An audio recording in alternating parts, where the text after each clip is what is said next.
Hello everyone, today I'm going to show you how to get a much cheaper price for the Crunchyroll subscription. Make sure to watch the video to the end, not to miss any important details, like and subscribe. Simply all you have to do is scroll down until you see the first link in the description or the first pinned comment in the comment section below, which will send you to a website called Gamsgo.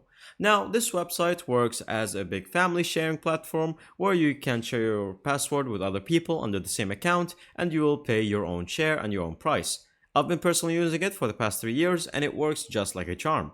Now in here they will have Crunchyroll that will occasionally come and go, so you can go here and search it until you find it and keep updating for it.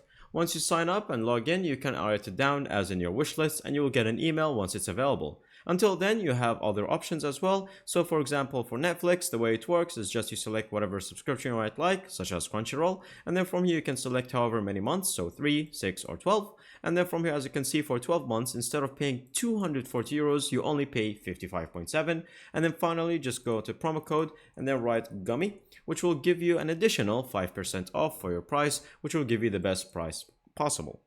And that's pretty much it. Once you go to payment, you sign up for the account and then you enter your details and they will send you the account to your email. And that's all. Thank you guys for watching. See you next time. Bye bye.